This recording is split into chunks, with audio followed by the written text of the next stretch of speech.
warahmatullahi wabarakatuh. Bismillahirrahmanirrahim.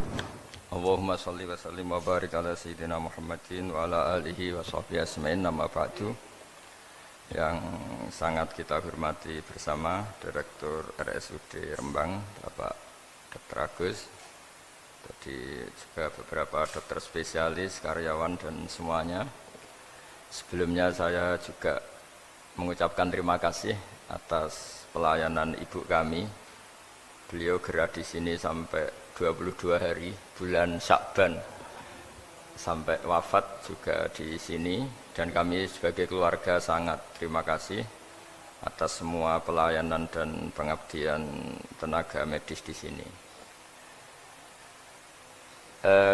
Sebetulnya RSUD itu sudah sopan lah, datang ke kita mintanya ngaji virtual.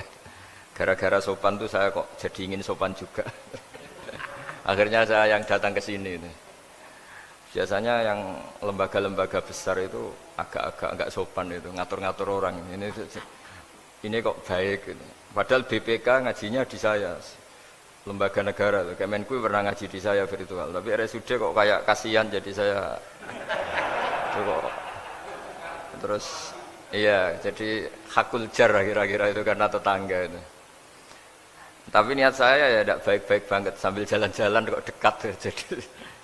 Tapi begini ya, saya akan cerita versi kiai ya. Kalau versi medis Anda lebih tahu. Kalau versi kiai itu kematian itu dianggap hal yang sebetulnya ada versi kiai ya, semua orang tahu lah pasti mati itu. Cuma inginnya mati itu kan macam-macam. Inginnya ya setelah kaya, terus setelah mapan, terus menangi anaknya mapan, cucunya mapan itu. Terus itu pun sebetulnya ada siap mati juga, tapi ya tetap mati itu. Jadi saya punya cerita, saya akan cerita yang lucu-lucu ya supaya enggak tegang ya menghadapi kematian. Dulu itu kroni itu ya sudah ada. Jadi Nabi itu ya punya kroni, tidak hanya pejabat. Nabi itu punya kroni. Nabi Sulaiman itu bisa terbang. Ya mulai dulu manfaatkan angin. Jadi angin itu mulai dulu memang luar biasa. Dimanfaatkan orang sekarang mulai tenaga angin, pakai rem angin. Mulai dulu angin itu luar biasa. Nah itu teman dekatnya Nabi Sulaiman itu ya agak sopan tuh bilang gini, itu Pak Nabi itu kalau nanti ada malaikat Israel saya pinjam anginnya supaya tidak bisa ngejar saya katanya. Jadi mulai dulu tidak hanya pejabat, Nabi pun ya punya teman yang agak-agak gimana itu. Suatu saat malaikat Israel disuruh nyabut orang, misalnya namanya siapa lah. Nanti saya sebut ada yang tepaan sama nanti tersinggung, ya semuanya siapa gitu. Yang jelas namanya ada Agus tidak Bambang karena bahasa Arab itu. Itu orang ini cabut di India. Nabi Sulaiman kira-kira ya di Palestina kira-kira itu. Si orang ini ternyata di dekat Nabi Sulaiman. Nah karena Nabi itu kan orang hebat lah, sehingga malaikat ya kadang silaturahim ke para nabi. Israel sendiri ya kadang-kadang silaturahim ke para nabi. Silaturahim yang paling enggak disukai ya silaturahimnya malaikat Israel. Datang ke Nabi Sulaiman, sebenarnya niatnya silaturahim. Ternyata ketemu orang itu, kaget malaikatnya. Waduh ini gimana ini? Kok saya disuruh nyabut di India, kok orangnya di Palestina? Nabi Sulaiman kira-kira di kawasan Palestina, di wilayah yang katanya Israel itu. Karena Palestina kita tahu kan, menurut pemerintahan Israel itu wilayah Israel, menurut Palestina pemerintahan apa? Palestina. Tapi Indonesia alhamdulillah sampai sekarang itu enggak mau atau tidak punya hubungan diplomatik dengan apa? Israel.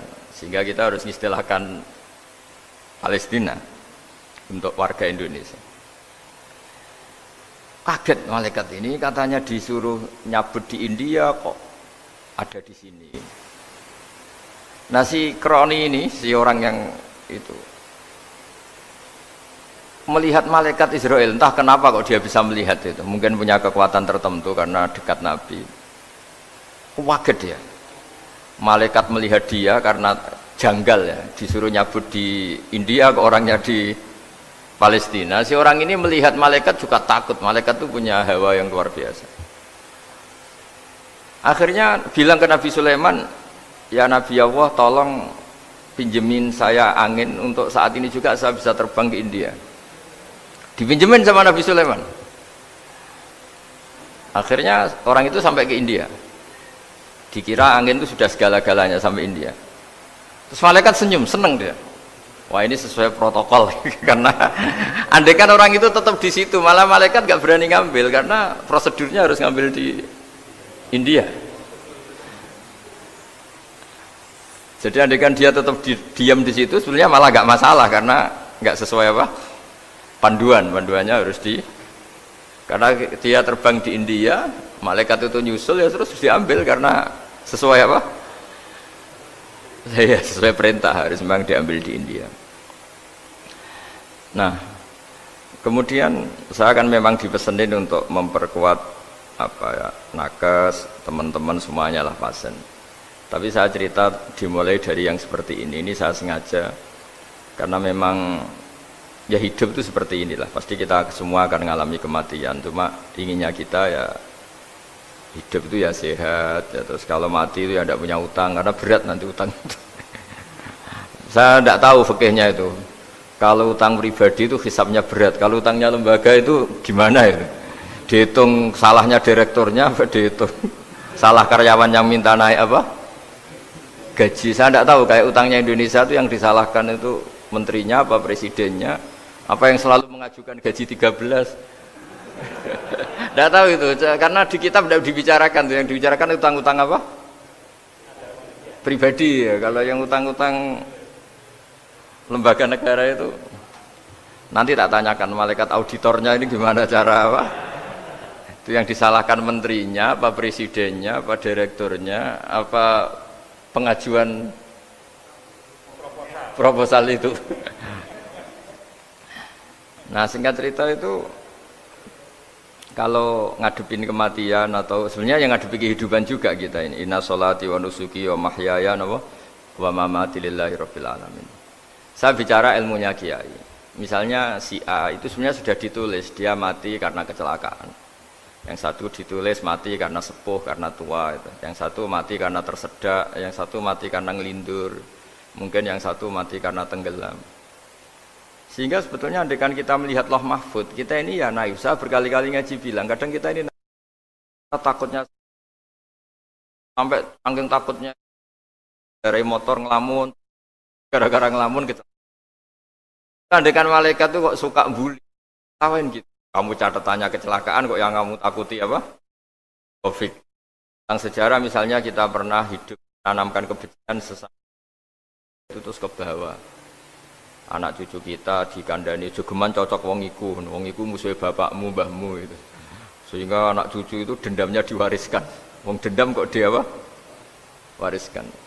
Termasuk utang itu ketika kita jabat ingin rumah sakit ini mewah pikiran yang kok isdadi aku seleren semikir direktur berikutnya itu tidak tahu itu nanti hisapnya ke siapa. Saya ulang lagi ya, maka dalam satu ayat dikatakan laqad kunta fi ghaflatin min hadza fakashafna anka ghita'aka fabasarukal yauma hadid. Manusia ketika di dunia itu dianggap tidur itu dengan tanda kutip itu bodoh itu tidak tahu. Fakashafna angkal ghita'aka, nanti setelah kamu mati itu pinter. Tapi ketika Anda pinter sudah meninggal, sudah tidak bisa memperbaiki kesalahan-kesalahan kita. Nah, kenapa kita dikatakan sekarang ini tidur? Karena kita ini sering menyaksikan sesuatu yang sebetulnya tidak ada hubungannya dengan kita. Tidak ada hubungannya dengan kebutuhan kita. Misalnya kita ngelamun, berkhayal, ingin hidup kaya raya, sejahtera, jabat, orang lain anak buah semua. Ternyata itu enggak penting ketika kita di akhirat. Yang penting adalah Anda meninggal dalam keadaan menghamba kepada Allah Subhanahu wa ta'ala. Saya berkali-kali ngaji, kalau saya berkali-kali bilang, andaikan hati kita nanti direkam Allah, nanti di akhirat sudah direkam, orientasi kita direkam nanti. Pak Agus misalnya ingin punya mobil, punya rumah mewah, punya apa, terus orientasinya gitu. Di depan Tuhan yang menyuruh kita, mensyariatkan kita, inginnya itu ya jadi hamba Allah terbaik, jadi kekasihnya Allah, jadi hamba yang bersujud, dari hamba yang bersedekah. Jadi ini kan tidak sambung. Ada cita-cita versi Allah yang dianjurkan Allah, yaitu bercita-cita jadi hamba yang soleh, yang bermanfaat, yang memanfaati orang banyak. Kemudian ini ada cita-cita yang hadzun nafsi, ingin mapan semua orang anak buah. Hal-hal seperti ini itu harus kita jaga, jangan sampai terjadi. Makanya di semua kitab pertama mendahulukan bab niat. Niat itu ya faman kana hijratuhu ilallah wa rasuli fa hijratuhu ilallah wa rasuli. Orang baik itu orang yang orientasinya itu menuju Allah Subhanahu wa taala. Lalu yang kurang baik adalah orang yang orientasinya itu ya harta, perempuan, pokoknya inginnya itu hal-hal yang kepentingan dirinya sendiri. Nah, lalu kenapa kita kadang tidak tahu? Ya tidak tahu itu karena tadi kita kalau tidak wiridan itu tidak punya efek samping kan. Tapi kalau kamu nggak punya uang kan terus lemes. Karena ngerti itu terus uang itu penting, wiridan tidak penting.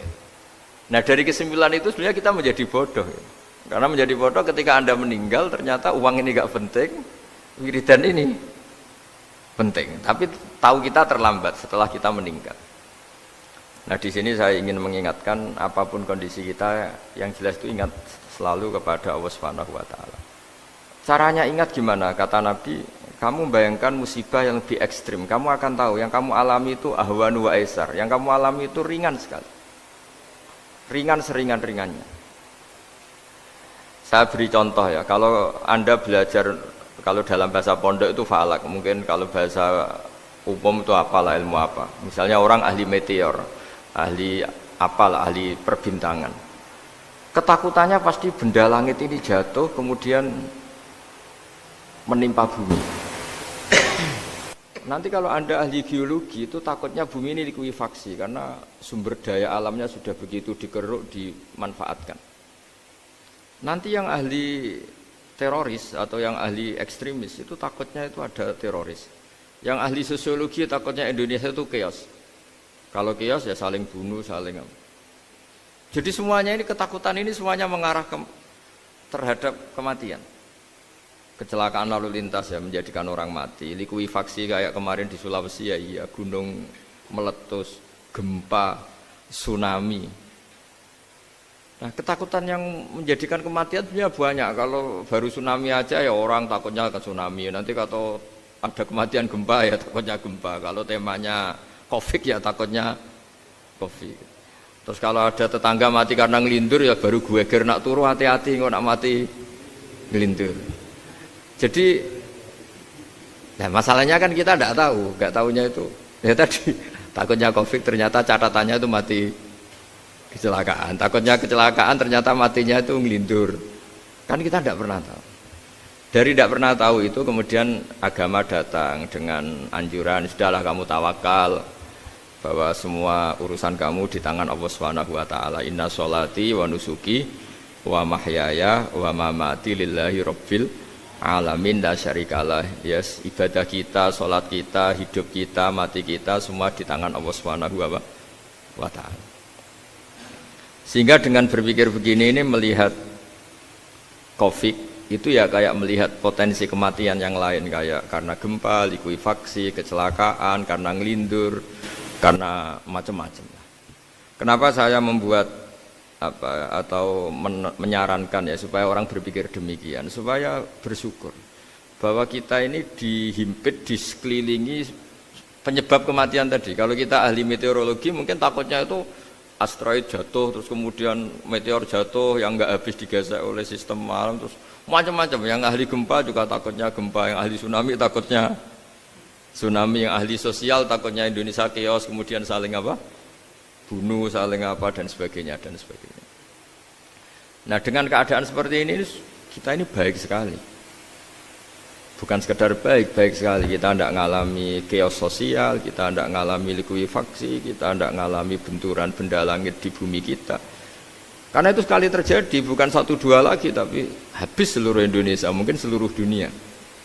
Nah di sini cara Allah membuat kita selalu bersyukur bahwa hal-hal itu tidak terjadi. Jadi ada sebuah ayat yang Allah selalu mengingatkan, a'amintum man fis sama ayyakhsifa bikumul ardo fa idza hiya tamur. Kamu mbok ya sekali-kali berpikir Bumi ini justru potensinya itu likuifaksi, potensinya itu hancur karena di bawah itu ada magma, ada apa minyak, ada macam-macam. Ini kan di bawah ini kan ngerongkong cara Jawa itu karena diambilin terus. Piro-piro diambil ya ini ya ono masih bisa dipakai.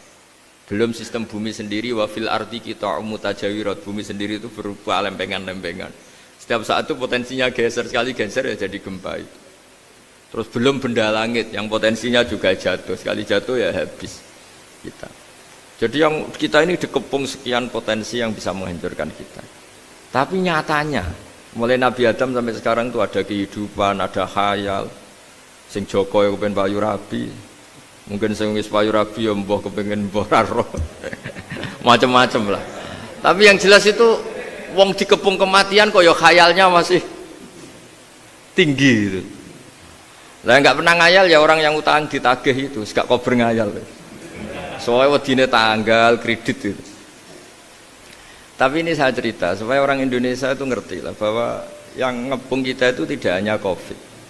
Banyak. Makanya orang Arab itu kalau ngendikan itu wa man lam yamut bisayfi mata bi khairihi ta'addadatil asbab wal maut wahidu. Karena orang Arab itu kan dulu Arab sebelum Islam itu kan satu kabilah nyerang kabilah yang lain.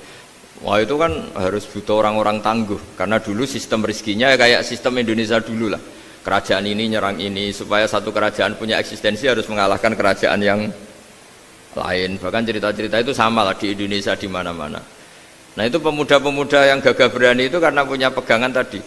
Wa man lam yamut bisayfi toh mata biwirihi. Kalau kamu tidak mati di medan perang ya tetap aja mati juga. Sehingga mereka kendel itu kata cerita orang dulu. Ta'addadatil asbab wal maut wahidu. Sebab kematian bisa macam-macam, tapi kesimpulannya tetap saja namanya mati. Lalu Islam itu mengajarkan aksiru min dzikri hadhimil ladzat. Kamu harus banyak ingat mati. Tapi uniknya Islam itu menyuruh ingat mati itu disuruh justru semangat hidup. Karena kita butuh bekal itu. Jadi kalau kamu ingat mati itu jangan terus loyo, terus nunggu takdir mati itu enggak, malah disuruh semangat.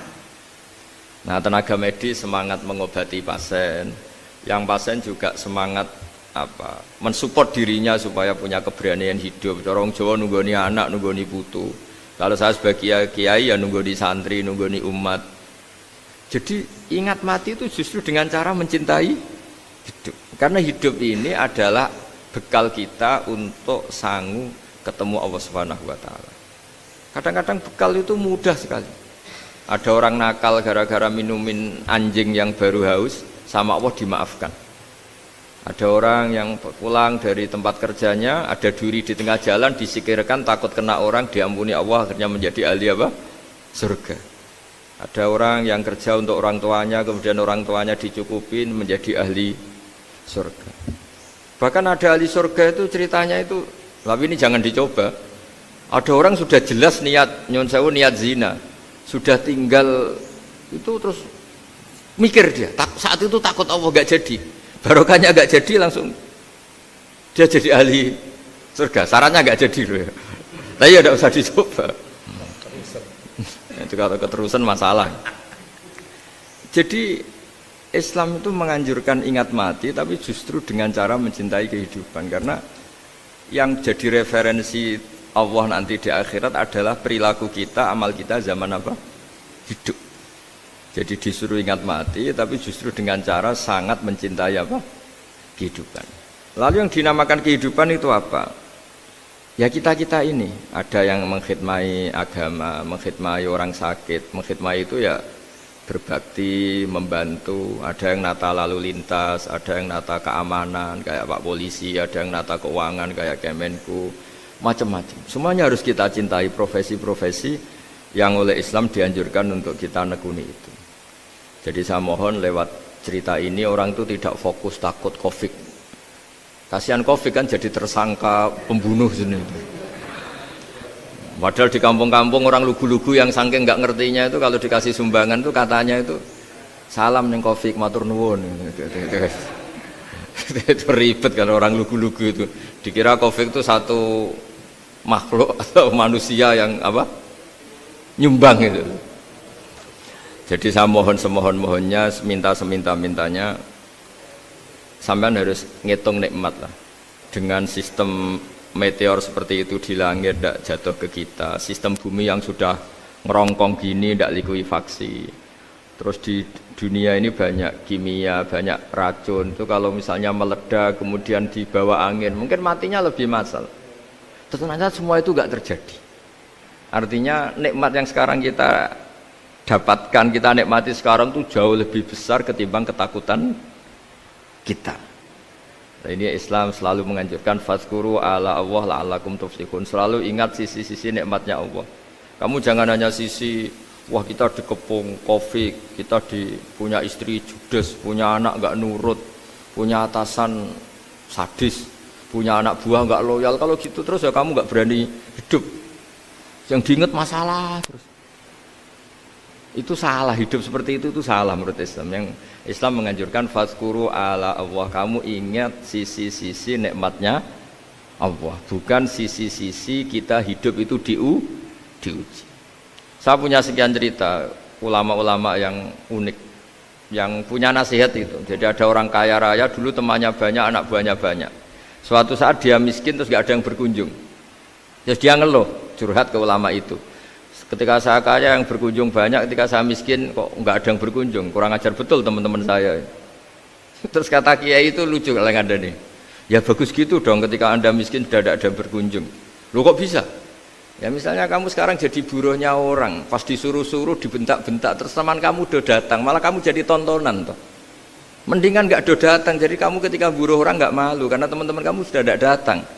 Ya alhamdulillah kalau gitu ya. Jadi dulu satu hal yang dia dulu nganggap problem, loh ya kan kalau kamu misalnya dulu kaya, temannya banyak, jabat, terus yang takut banyak. Ketika sudah miskin, nyun sewu jadi buruhnya orang disuruh-suruh, terus teman kamu tetap do datang. Siap nggak Anda? Siap datang apa siap tidak datang? Lebih siap tidak datang sebetulnya kan? Karena nggak jadi tonton. Akhirnya dia sadar. Ya gitu kalau dikeluhin istri saya ini judes, ya sering marahin gini-gini. Ya bagus dong marahin kamu. Kalau marahin tetangga malah masalah kan. Coba kamu punya istri kalau marahin orang lain pusing enggak? Mendingan marahin. Jadi pokoknya dilatih terus. Lama-lama dia bersyukur. Nah termasuk cara kita melihat kehidupan. Ada doa Rasulullah SAW yang luar biasa, ya Allah jadikan kehidupan ini sebagai penambahan saya untuk berbuat baik.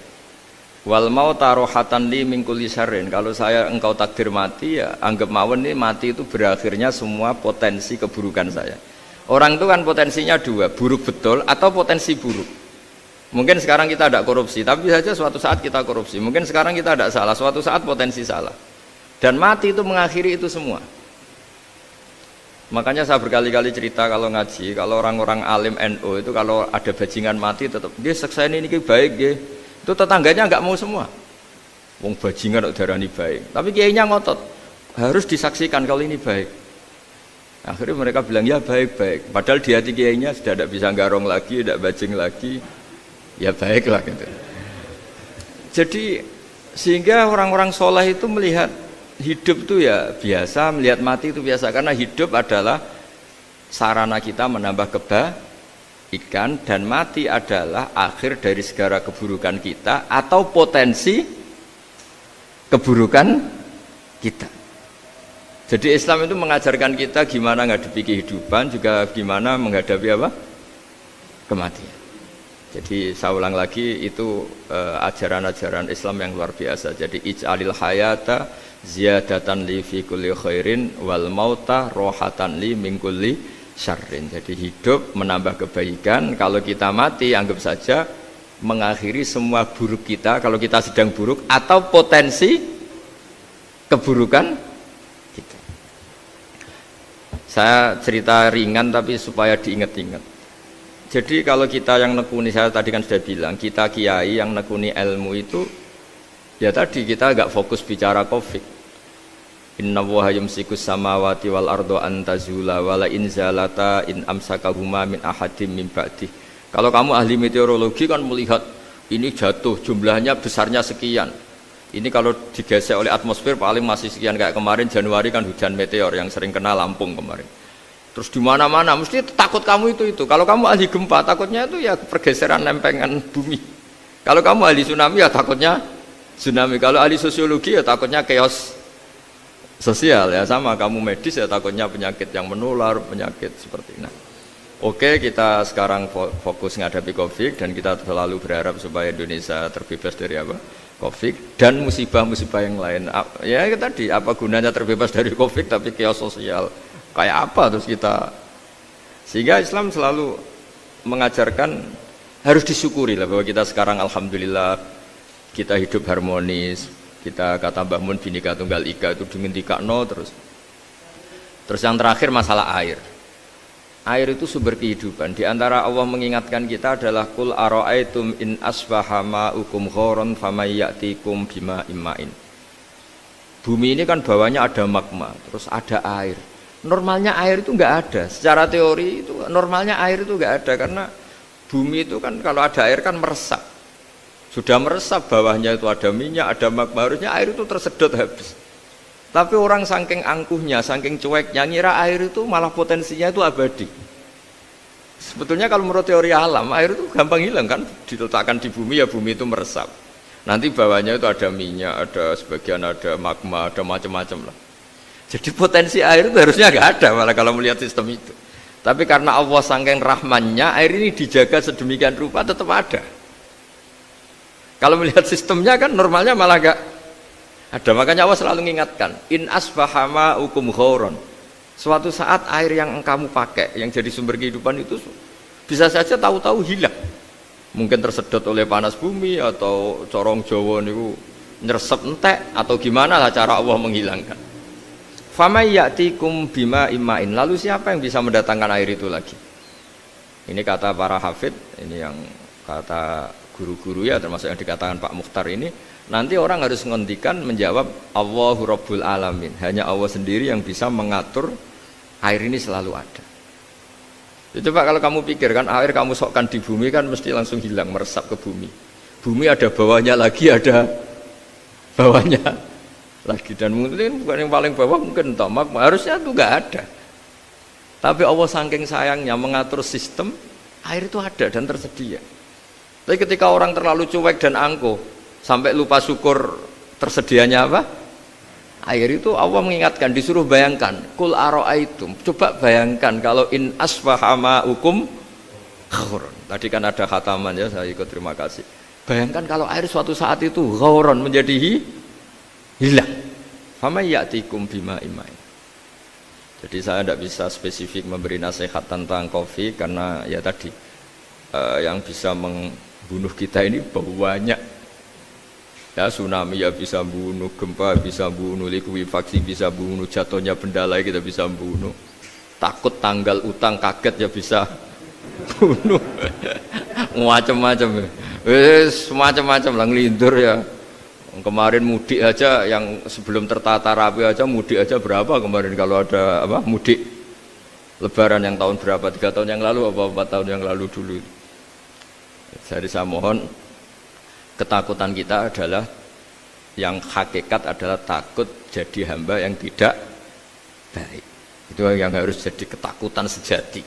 Takut kita di mata Allah tidak jadi hamba yang baik sehingga kita jauh dari Allah Subhanahu wa ta'ala. Karena cita-cita terbesar kita dan cita-cita terbaik kita adalah jadi hamba yang diridhoi Allah Subhanahu wa ta'ala. Sebaliknya ketakutan kita sejati adalah takut su'ul khotimah, takut jadi hamba yang tidak baik. Kita inginnya adalah assalamu alaina wa ala ibadillahis sholihin. Yang berhak mendapat keselamatan dunia akhirat adalah orang-orang atau hamba-hamba yang soleh.